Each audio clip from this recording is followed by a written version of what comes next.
وقال الملک اتونی بہ، اب یہ ساری بات سن کر بادشاہ نے کہا اس شخص کو تو میرے پاس لے کر آؤ، اتنا ذہین انسان ہے اور اتنا سمجھدار انسان ہے، اس کو تو یقیناً جیل میں نہیں ہونا چاہیے، میرے پاس ہونا چاہیے۔ فلما جاء الرسول، اور جب وہ ایلچی آیا حضرت یوسف کے پاس، قال ارجع الی ربک، انہوں نے کہا کہ دیکھو میں اس طرح یہاں سے نکلنے کو تیار نہیں۔ ظاہر بات ہے جب جیل میں ڈالا گیا تو کوئی تہمت تو لگی ہوگی، کوئی ایف آئی آر تو کٹی ہوگی نا، آخر میں کوئی نہ کوئی الزام، کوئی جو خانہ پوری کی گئی تھی تو وہ تو ان کے اوپر داغ ہے، دھبا تو ہے۔ تو میں جب تک کہ بری ذمہ نہ ہو جاؤں اور بری نہ ہو جاؤں ان الزامات سے، جب تک کہ میرا دامن جو ہے صاف نہ ہو جائے، میں یہاں سے نکلنا نہیں چاہتا۔ فرمایا قال ارجع الی ربک فاسألہ، تو لوٹ جاؤ اپنے بادشاہ کے پاس، فاسألہ، اور ذرا اس سے جا کے پوچھو، ما بال النسوۃ اللاتی قطعن ایدیہن، ان عورتوں کا کیا مسئلہ تھا جنہوں نے اپنے ہاتھ کاٹ لیے تھے۔ ان ربی بکیدہن علیم، یقیناً میرا رب ان کی چالوں سے اور ان کے چرتروں سے خوب واقف ہے۔ قال فما خطبکن، اب بادشاہ نے طلب کر لیا سب کو، وہ بیگمات کو، اذ راوتن، ما خطبکن اذ راوتن یوسف عن نفسہ، کیا معاملہ تھا تم لوگوں کا، کیا حقیقت تھی اس کی جب کہ تم نے یوسف کو چاہا، تم سب نے چاہا کہ اسے تم پھسلا دو اور اسے تم گناہ پر آمادہ کرو۔ قلنا حاشا للہ ما علمنا علیہ من سوء، ان سب نے کہا کہ اللہ گواہ ہے، ہم میں اس کے بارے میں ہمارے علم میں کوئی برائی نہیں ہے، اس کے نیت میں کوئی برائی، اس کی طرف سے کوئی اقدام، اس کی طرف سے کوئی غلط جو ہے کام قطعاً نہیں، جو بھی کچھ تھی غلطی وہ ہماری تھی۔ قالت امرأۃ العزیز، اب وہ اس امرأۃ العزیز نے بھی، جس کا نام زلیخا مشہور ہے، اس نے بھی کہا الآن حسس الحق، اب تو حق واضح ہو گیا، وہ جو بھی کچھ تھا اس کا پردہ چاک ہو گیا۔ انا راودتہ عن نفسہ، میں نے ہی اصل میں اس کو پھسلانا چاہا تھا، میں نے ہی اسے گناہ پر آمادہ کرنا چاہا تھا، وانہ لمن الصادقین، اور وہ بالکل سچا ہے، اس نے کوئی غلط بیانی نہیں کی ہے۔ ذالک لیعلم، یہ جملہ جو ہے اس کے بارے میں بہت سے اقوال ہیں کہ یہ کس کا قول ہے۔ ایک قول یہ ہے کہ یہ زلیخا ہی کا کلام بھی چل رہا ہے،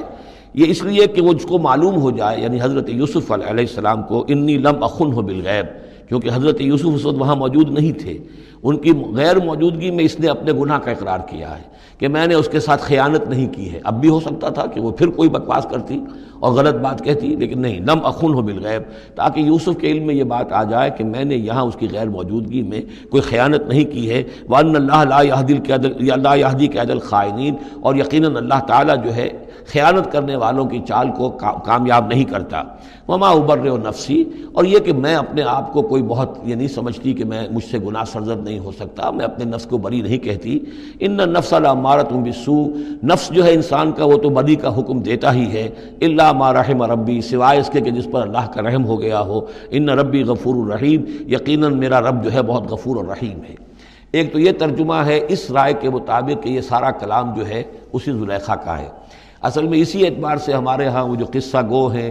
یوسف زلیخا کے قصے ہیں، ان میں تو پھر مائی زلیخا کو بہت ولی اللہ بنا دیا گیا ہے، اور کوئی ایسی بات بھی نہیں ہو سکتا ہے کہ اس پورے دوران میں وہ عشق مجازی جو ہے اس کا وہ عشق حقیقی میں تبدیل ہو چکا ہو اور حقیقتاً ہدایت پر آ گئی ہو، اور جیسا اگر یہ کلام اسی کا ہے، جیسے کہ بہت سے لوگ جو ہے مانتے ہیں ہمارے مفسرین میں سے، اسی کا کلام ہے۔ اب وہ اللہ کا ذکر جس طرح کر رہی ہے، میں نے اب جو ہے اس پر صحیح بات کہہ دی ہے، اللہ خائنوں کی بات کو راہیاب نہیں کرتا، اور میں اپنے نفس کو بری نہیں کہتی، یقیناً نفس جو ہے وہ تو انسان کو بدی کا حکم دیتا ہی ہے، الا ما رحم ربی۔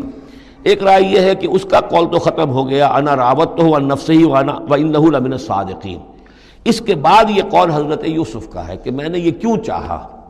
میں نے یہ چاہا کہ میری صفائی ہو جائے اور یہ سارا معاملہ کھل جائے۔ میں یہ نہیں چاہتا تھا کسی اور کی بے عزتی ہو، کسی اور کی عزت کے پردے چاک ہوں، لیکن یہ ضرور میں چاہتا تھا کہ وہ عزیز مصر یہ جان لیتا کہ میں نے کوئی خیانت نہیں کی ہے اس کے معاملے کے اندر، اور اس کے گھر میں اور اس کی عزت پر یا کسی اور کی عزت پر میں نے کبھی کوئی بری نگاہ نہیں ڈالی ہے، اور اللہ تعالیٰ خائنوں کو راہیاب نہیں کرتا۔ باقی میں خود بھی، چاہے اللہ انسان نبی بھی ہو، لیکن یہ کہ نفس جو ہے، جیسا کہ حضور فرماتے ہیں کہ اوصیکم و نفسی بتقوی اللہ، میں تم لوگوں کو بھی حکم دیتا ہوں کہ اللہ کا تقوی اختیار کرو، اپنے نفس کو بھی حکم دیتا ہوں۔ تو حضرت یوسف کا بھی یہ قول ہو سکتا ہے کہ میں بھی اپنے نفس کو بری نہیں سمجھتا، میں یہ نہیں سمجھتا، ہو سکتا ہے اللہ تعالیٰ کی طرف سے خصوصی حفاظت میری نہ ہوتی تو میں کسی غلط حرکت میں مبتلا ہو ہی جاتا۔ وما ابرئ نفسی ان النفس لامارۃ بالسوء، نفس تو یقیناً حکم دینے والا ہے بدی کا، الا ما رحم ربی، سوائے اس کے جو اللہ فیصلہ کر دے اور رحم فرمائے۔ ان ربی غفور الرحیم۔ وقال الملک اتونی بہ، اب بادشاہ نے فیصلہ کن انداز میں کہا ٹھیک ہے اس کو لے آؤ میرے پاس، استخلصہ لنفسی، اسے تو میں اپنا خاص مصاحب بنا لوں گا۔ بادشاہوں کے مصاحبین خصوصی ہوتے تھے جو بہت وقت ان کے ساتھ گزارتے تھے، ان کے ساتھ ہی قریب رہتے ہوں۔ فلما کلمہ، تو اب جب حضرت یوسف آ گئے دربار میں اور بادشاہ نے بات کی ان سے، قال انک اليوم لدینا مکین امین، تو بادشاہ نے کہا کہ آج کے دن سے آپ ہمارے پاس جو ہوں گے بڑی عزت والے اور معتبر انسان ہوں گے، اب آپ کی حیثیت جو ہے بہت اونچی ہوگی اس معاشرے کے اندر، ہمارے بڑے درباریوں میں آپ کا شمار ہوگا۔ قال اجعلنی علی خزائن الارض، ادھر حضرت یوسف کو یہ خیال تھا کہ بہت بڑی جو ہے مصیبت اس قوم کے اوپر آنے والی ہے، تو اس کے لیے انہوں نے فوری طور پر جو مطالبہ کیا وہ یہ تھا کہ مجھے زمین کے خزانوں پر مقرر کر دو، یعنی یہ کہ زراعت کا وزیر بنا دو یا چیف سیکرٹری بنا دو یا وزیر خزانہ بنا دو، کہ معیشت پوری میرے کنٹرول میں ہو،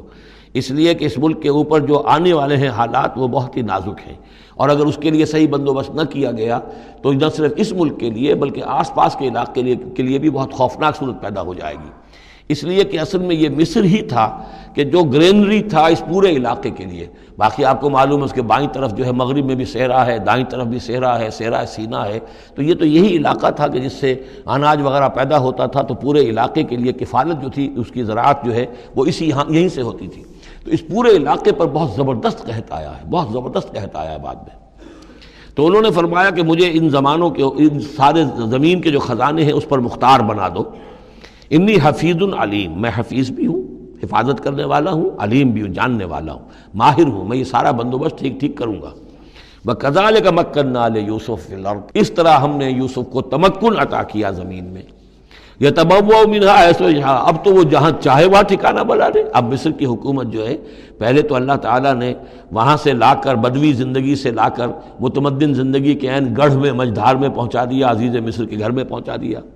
اب اس سے اگلا رتبہ جو ہوا ہے وہ تو یہ ہے کہ بہت ہی اونچا مقام اور مرتبہ ہو گیا، اب خود وہ عزیز بن گئے ہیں، بہت بڑے ان کے پاس کے بڑے اختیارات ہوں۔ وَكَذَلِكَ مَكَّنَّا لِيُوسُفَ فِي الْأَرْضِ يَتَبَوَّأُ مِنْهَا حَيْثُ يَشَاءُ، وہ جہاں چاہے جگہ پکڑے۔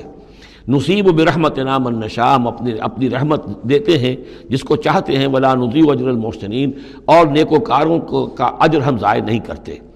والاجر الآخرۃ خیر للذین آمنوا، باقی یہ کہ اصل میں جو آخرت کا اجر ہے